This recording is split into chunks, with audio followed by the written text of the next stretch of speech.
돈봉투든 김건희 주가 조작 의혹이든 어떤 것이든 간에 저는 그것보다 앞서는 거는 대통령이라고 보는데요. 네. 대통령이 최고 권력자니까. 네. 그렇죠. 대통령이 최고 권력자가 대통령 맞아요? 모르겠습니다. 그거는. 원래는 국민인데 아니 예. 다른 분이 예. 행정부 다른 분, 예, 다른 최고 분. 예. 권력자 그분 아, 얘기하지 그 마세요. 이야기인데 안 돼. 저는 방송하면서 이런 대통령 제가 28년 기자 생활하면서 있잖아요. 어떤 느낌이 드냐면 이 베이비들, 이 땡땡들이라고 분명히 그 말은 했잖아요. 그럼요. 그러면 그것과 관련해서 사과도 안 했어요. 안 했죠. 그리고 그냥 흐지부지 넘어가 버렸어요. 넘겼어요. 그리고 방심위는 방송통신심의위원회는 아주 조그만 것도 언론의 자유를 핍박하려고 하는 듯한 그런 모습을 네. 보여요. 맞습니다. 그러면 제가 28년 기자 생활하면서 방송에서 그런 말은 못 했거든요. 한 번도. 이 땡땡들 어떻게 하면 어떻게 해요? 그거? 쪽팔려서 뭐 이러잖아요. 못해요. 그렇잖아요.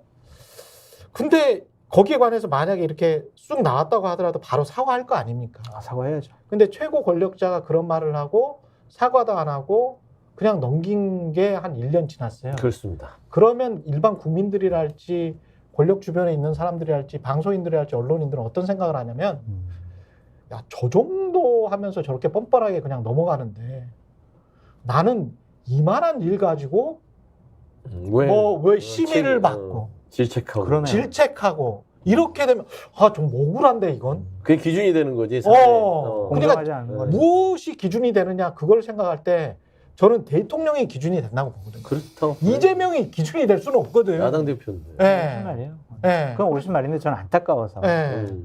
저도 안타까워요. 그런 측면들 그리고 사실은 이 피스범도 좀 이상하잖아. 태극기 부대 같잖아. 막 이렇게 그거는 맞아요. 그러니까 이게 모든 게 예. 이게 장악돼 있고 억눌려져 있어요. 대한민국의 모든 게 억눌려져 있다. 뭐 행정부, 뭐 사법부, 그 다음에 언론까지 억눌려져 있어요. 그렇죠. 예를 들면 저 EXX 그거 있잖아요. 쪽팔려서 예. 법원 판결을 보면 바이든 날리면은 감정 불가예요. 그렇죠. 근데 감정 불가인데 이거를 정정 보도를 하는 거 말이 안 되는 거예요. 이게 명확하게 가려져야 정정 보도가 되는 거고. 두 번째, 제가 논평 한번 썼는데 EXX는 감정이 됐어요. 검증이 됐지. XX라고 한 게 맞아. 예. 그걸 욕을 했어요. 예. 배현진은 안 했다고 그게 그러죠. 안 했다고 했잖아. 근데 대통령도 그거에 대해서 인정하지 않았어요. XX 그러니까. 없었다. 비속어 안 했다. 배현진 안 했다 그랬어요. 안 했다 했어요. 그러면 보세요. 최수환 대통령이 본인 말에 대해서 감정이 된 사실, 이 XX에 대해서 사과해야죠. 사과해야지. 그리고 가장 문제는 뭐냐면 언론들이 침묵해요. 이렇게 억눌려져 있다는 겁니다. 전 진짜 이런 게 납득이 안 간다니까. 이게 김건희 주가 조작 의혹 사건 같은 경우도 그 정도면 정황이 너무 뚜렷한 난리 거야. 나죠. 김경률 비대위원은 이거는 뭐 제가 사실은 옛날부터 잘 알지 않으세요? 잘 알지. 옛날부터 친구였고 옛날에는 술도 많이 마시고 그랬죠. 네. 근데 그분도 그러니까 이른바 조국 사태 이후로 객관적이지 않게 돼버렸어. 그래서 이 사건 같은 경우는 그냥 시민보 기자랄지 뉴스타파의 보도를 쭉 보시고 네. 검찰 수사 기록을 쭉 보시면 그냥 너무 자명합니다. 제가 보기엔. 제가 주가 조작과 관련된 취재도 굉장히 오래 했는데 이 정도면 최소한 불러서 조사는 해야 돼요. 당연하죠. 당연하죠. 그러니까 불러서 조사는 한번 해야 돼. 이거 뭐야? 제가 주가 조작 그렇게 가담했으면 네. 지금 벌써 저는 한 수십 번은 왔다 갔다 했을 거고 압수수색도 당했을 거 아니에요. 이것도 뺏어갈 거고. 네. 하나잖아요. 그러니까 이게 공정인 거예요. 아주 작은 걸 수도 있지만. 일반인은 똑같은 주가 조작 사건에 대한 수사 방식과 왜 대통령 배우자의 김건희의 이 수사 방식은 달라야 되느냐. 예. 이게 불만인 거거든요. 그러니까 저 솔직히 창피합니다. 이거는 말이 안 돼. 네. 아무리 생각하려도. 그리고 주가 조작은 만약에 진짜로 했다면 그건 자본시장 교란형이에요. 그럼요. 그것 때문에 주가가 더 떨어지는 거예요. 후진국들 왜 주가 떨어지냐? PER 낮냐? 왜냐하면 불투명하기 때문에. 자기들끼리 해먹기 때문에. 대주주들끼리 해먹기. 이것도 도이치모터스 주가 조작도 권 대표가 대주주잖아. 그리고 본인이 대표이사잖아. 본인이 본인 회사 주가 조작을 다른 외부 세력이랑 결탁해서 해. 그게 가장 나쁜 주가 조작이야. 그럼요. 근데 그거는 1심 판결문에 이미 나왔잖아. 나왔죠. 그러면 그게 가장 나쁜 주가 조작인데 거기에 쩐주는 맞거든. 쩐주라고 규정하는 걸 맞거든. 그러면 쩐주라는 김건희 씨가 아무런 조사도 안 받아. 그리고 대통령 거부권 행사해버려. 이해를 못하는 근데 거야. 더 재밌는 건 대통령이 윤석열 대통령이요. 예전에 국무회의선가 어디 또 대수비에서 했는지 몰라도 주가 조작을 엄벌해야 된다고 본인이 얘기한 적이 있어요. 그럼요. 근데 왜 주가 조작 엄벌할 대상이 김건희는 예외야? 그럼 국민들이 보고 있으면 야, 저 이거 너무한데? 지들끼리 다 해먹는구나. 주가 이런 조작 생각이 중에서 들거든요. 가장 악질적인 형태가 기업주가 외부 세력과 결탁해서 해먹는 주가 조작이거든요. 그렇죠. 내부 이 정보를 도이치모터스 다- 주가 조작이 딱 그 사건이에요. 그리고 뭐 네. 통정매매도 한 것이고 네. 대통령께서는 후보 시절에 아이 뭐 그 주가 조작 뭐 했습니까? 저기 4천만 원 손해만 봤습니다.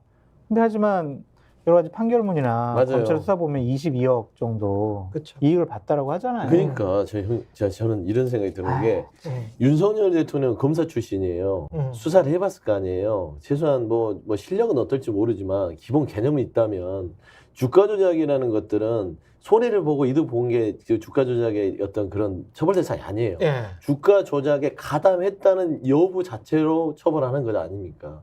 왜냐하면 이득을 보기 위해서 주가 조작에 가담을 했지만 손해를 볼 수도 있는 거죠. 실패해서. 그렇죠. 하지만 실패했다고 처벌하지 않는다? 아니잖아요. 근데 애시당초 그때 4천만 손해봤다는 자체가 법률가로서 이미 본인의 배우자를 보호하기 위한 하나의 거짓말한 것이죠. 저는 그렇게 판단이 되는 것이에요. 그런 의혹도 있습니다. 근데 지금 김경률 회계사 이야기가 나왔었는데 김경률 갑자기 마포구에 정청래랑 붙어라 그러면서 그냥 손을 들어줘 버리더라고요. 한동훈 위원장이. 저 어제 김경률 예. 회계사를 잠깐 만났었어요. 네. 근데 그 전에 제가 김경률 회계사가 최고위원 비대위원 회의 때 주가 조작과 관련해서 상당히 옹호하길래 또 김건희 리스크 뭐 얘기하고 그 다음에는 또 얘기를 안 하고 막 그러길래 좀 방송 나와서 비판을 했더니 저는 저보고 되게 좀 차갑게 대할 줄 알았더니 되게 반갑게 막 손잡으면서 원래 그런 스타일입니다. 그 순간적으로 네. 막 여러 가지 얘기를 하시더라고요. 그래서 친화력은 있구나. 정치인의 기본 자질은 되어 있구나라는 좀 생각이 들었는데 그저께 6시에 한동훈 비대위원장이 본인한테 전화해가지고 여기 마포 나가는 게 어떠냐 이렇게 먼저 얘기를 했다는 거예요. 정청래인데 네. 이게 될까? 어쨌든 일단 그리고 내일 586 운동권 척결을 위해서 본인이 근데 분기탱천해서 그 프레임으로 나가는 건데 네. 근데 본인도 586 운동권 아닌가? 뭐 거기에 속한다고 봐야죠. 네. 근데 자기는 그렇게 막말하지도 않고 네. 그냥 진영 논리에 빠져 있는 사람이 아니다. 그건 막말은 하지 않아도 아무 말이나 하잖아요. 아니 진영 논리에 지금 빠져 있는 것 같은 게 김건희 여사 주가 조작 같은 게 그거를 방어해줬다. 아니 그래도 김경률 비대위원이 네. 디올백 받은 거는 사줘야 된다고 또 이렇게 좀 얘기하잖아요. 그 부분은 좀 인정해 주세요. 근데 제가 봐서는 이게 네. 그냥 네. 희생양으로 그냥 희생양? 바치는 거죠. 좀 그러니까 한동훈 비대위원장은 거기에서 이기기 위한 공산이 아니라 쉽지는 그냥 않아. 던져놓고 안 나서 쉽죠.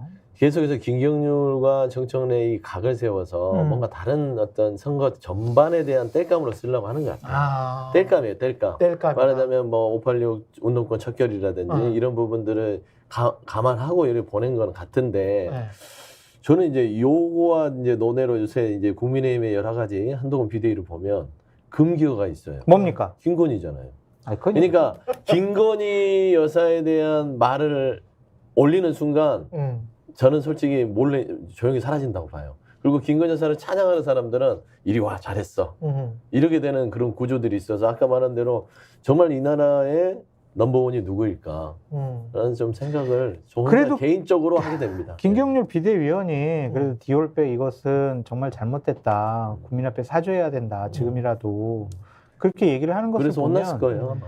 약간 좀 이렇게 물고가 트인 것이 아니에요. 아마 이제 그건 아마 저는 역할극이었던 것 같고 그래도 뭐 비대위에서 이런 뭐 쓴소리 하는 사람이 있다. 역할극. 하지만 네. 결국에는 김건희 여사의 주가 조작을 비호하잖아요. 이게 결국에는 속내는 그런 거예요.